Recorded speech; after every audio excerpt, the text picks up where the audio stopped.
46강입니다. 46강에서 25번부터 29번까지 지문을 통해서 우리는 MBS라는 주택저당증권에 관련된 상품이 4개가 있어요. MPTS, MBB, MPTB, CMO라는 상품이 있어요. 바로 이런 4개의 상품에 관한 성격을 공부하려고 합니다. 일단은요, 4개의 상품을 기억하는 게 필요하고 되도록이면은 순서적으로 기억을 했으면 좋겠어요. 일단은 MPTS, TS, MBB, 그 다음에 MPTB, CMO. 자꾸 발음을 해가지고 이 말을 익숙하게 할 필요가 있어요.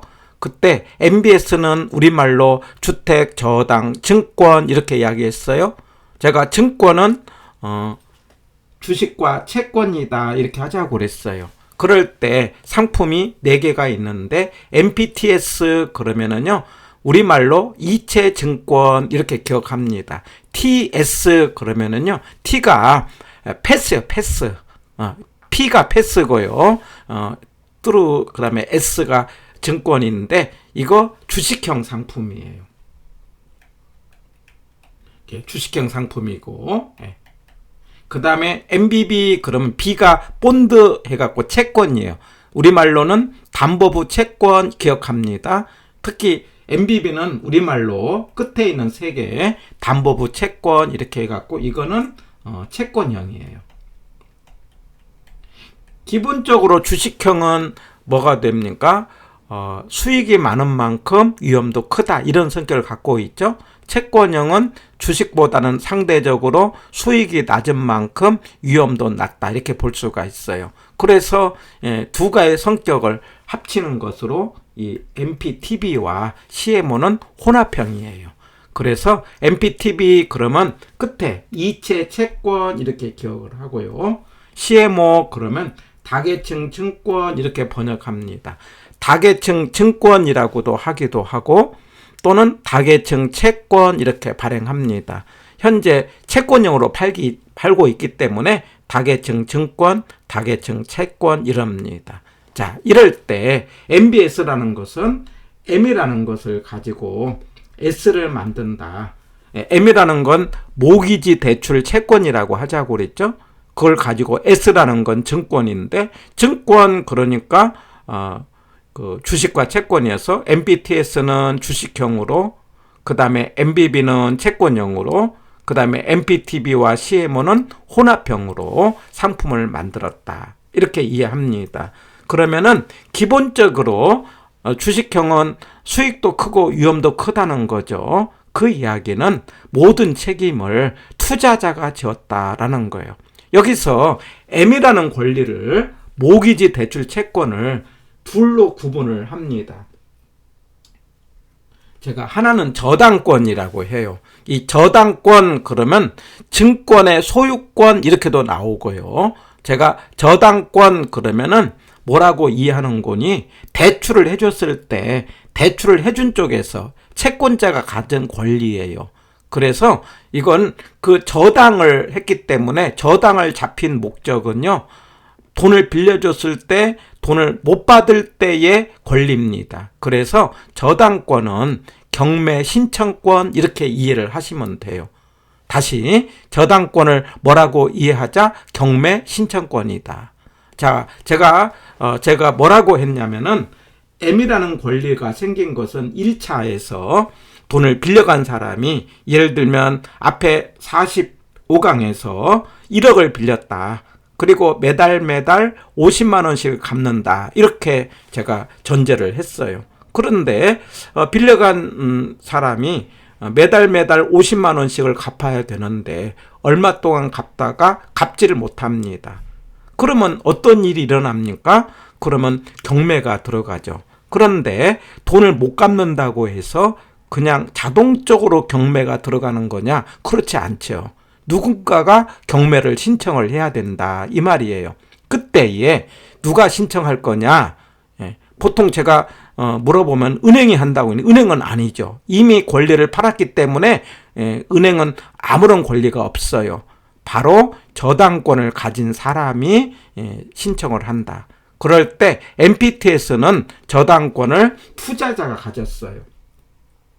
그러니까 MPTS라는 상품을 사갔다고 한다면은 그 투자자가 말하자면 경매를 신청한다 이렇게 이해하자는 거예요. 만약에 MBB라는 상품에서는요 누가 경매를 신청하도록 했느냐? 발행자가. 여기서 발행자는 금융공사입니다. 그래서 여기서 말하자면 MBS는 금융공사와 투자자 사이에서 발행자는 누가 되고요? 금융공사고 산 사람은 투자자인데 이때 투자자는 기관 투자자라고 하자고 했어요. 관계에서. 그래서 MPTS는 투자자가 책임을 지고 그 다음에 MBB는 발행자가 경매를 신청한다. 이렇게 하자는 거예요. 자, 그런데 또 하나의 그 M이라는 권리 안에 원리금 수취권과 조기상환 책임이 있어요. 제가 저하고 두 번째는 원조 이렇게 하나 기억했어요. 하나는 저당권과 또 하나는 원리금 수취권, 조기상환 책임. 자, 원리금 수취권이라는 건 뭐냐? 매달 돈을 빌려간 내가 50만 원씩을 갚는다고 했어요. 그러면 매달 50만 원을 갚았을 때 그 50만 원이 최종적으로 누구 통장에 들어갈 거냐라는 문제죠. 제가 물어보면 은행이 아니죠. 아까 은행은 모든 권리를 팔았잖아요. 금융공사한테 팔았잖아요. 그리고 금융공사가 M이라는 권리를 근거로 해갖고 S라는 상품을 만드는 거예요. 여기서 M과 S 사이에서는 M은 발행자가 되고 S는 투자자라는 게 되는 거죠. 그래서 발행자에 해당되는 금융공사와 투자자의 관계에서 말하자면은 MPTS를 상품 사면은 그 투자자의 통장에 들어간다 이런 이야기예요. 그리고 만약에 MBB라는 상품은 발행자 통장에 들어간다 이런 이야기예요. 원리금 수취권. 그 다음에 조기상환 책임, 이 말은 조기상환은 누가 합니까? 돈을 빌려간 사람이 하죠. 차입자가 합니다. 어떨 때 합니까? 시장금리가 떨어질 때 하는 거죠. 그러면 시장금리가 떨어질 때 내가 비싸게 이자를 받는 것보다는 싼 데서 빌려다 갚는 거죠. 그러면 빌려준 채권자는 손해가 되는 거죠. 왜 그래요? 지금 상황이 시장금리가 떨어진 상황이기 때문에 그 손해되는 부분을 여기서 손해된다는 것은 원금을 못 받는다는 개념이 아니고 조기 상환을 했으니까 원금은 받죠. 그런데 받아갖고 지금 상황이 금리가 떨어지는 상황에서 조기 상환이 하기 때문에 다른 데 투자하면은요 현재보다는 낮은 금리로 투자를 할 수밖에 없죠. 그래서 손해를 볼 때 누가 손해를 볼 거냐? 이 책임이 조기상환 책임인데 MPTS는 투자자가 책임을 진다 이런 이야기예요. 결론적으로 MPTS는 투투다. 투투니까 모든 책임을 다 누가 진다? 투자자가 진다. 대신에 수익이 높다. 그래서 MPTS는 주식형이다. 이렇게 하자는 거예요.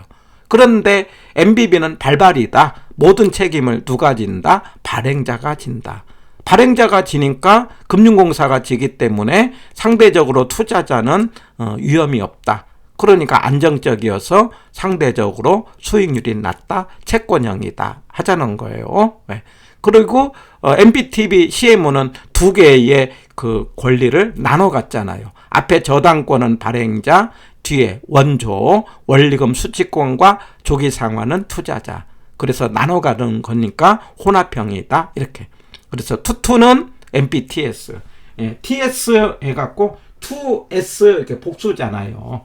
2S. 그래서 우리가 T의 복수, TS 우리가 복수다 해서 투투 기억합니다. BB 그러면 발발 해갖고 비비는 비읍이잖아요. BB 그럼 발발 기억합니다. 그리고 MPT와 CMO는 혼합형이니까 특별히 문제되지 않죠. 투투는 MPTS, 그 다음에 발발은 MBB, 그리고 MPT와 CMO는 발투.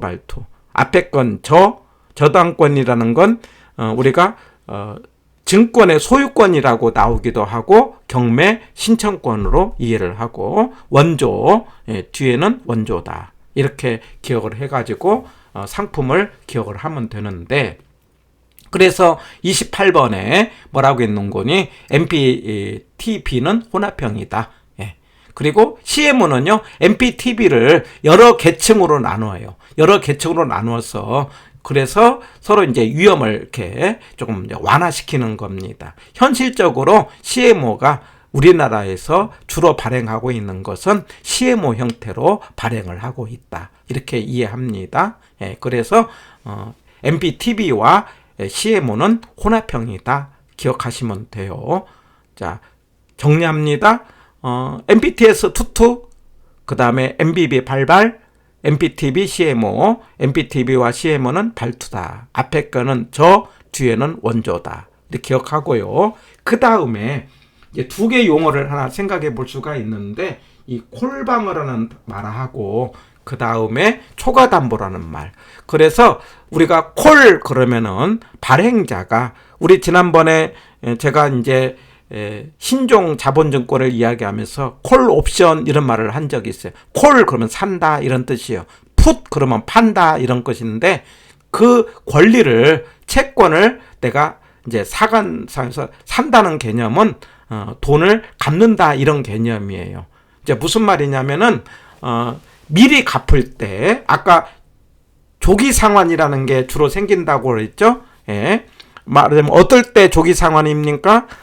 시장 금리가 떨어질 때 미리 갚을 때 그것에 대해서 미리 갚으면은요 어떤 일이 생기냐면은 그 채권자가 손해가 됐을 때 그 콜에 대해서 방어한다 이 말이에요. 이 말은 투자자를 위하는 개념입니다. 바로 이런 기능을 뭐라고 하는 거니 콜방어라고 하는데 콜방어가 뭐냐라기보다는 콜방어라는 기능이 대개는 MPTS라는 상품은 없다. 이 정도로 하시면 돼요. 주로는 이제 그 세 글자 콜방어 그러면 세 글자 해갖고 기능이 있는 것이 MBB하고 CMO다 이렇게 기억을 해도 돼요. 그래서 콜방어는 세 글자에 해당되는 MBB와 CMO만 있다 이렇게 기억을 하시고요.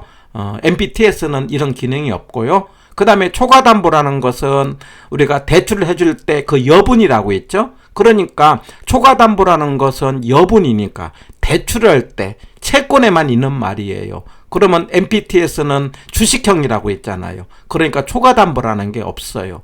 M이라는 권리를 S라는 상품으로 팔아버리는 거예요. 그렇기 때문에 어떤 일이 일어나느냐 M의 권리의 금액과 그 다음에 S의 발행액이 같아지는 거죠. M이라는 권리를 S로 패스라는 개념이기 때문에 팔았다라는 개념이에요. 그래서 콜방어 그 다음에 초과담보라는 개념이 MPTS는 없다. 콜방어는 세 글자에 해당되는 MBB와 CMO는 있다. 이런 정도로 기억을 하셔서 상품을 문제를 풀어보시기 바라고요. 그 다음에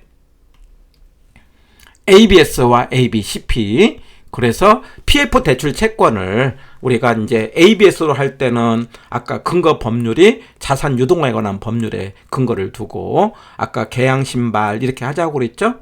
CP는 상법에 기업 어음은요 상법에 근거를 둡니다. 그런데 가장 큰 차이는요 중요한 게 CP는 단기로 하고 있다는 거 1년 미만 현재 석 달짜리로 막 팔고 있어요. 어음을 발행을 합니다. 그런데 상대적으로 1년 이상에 해당되는 ABS는 장기다.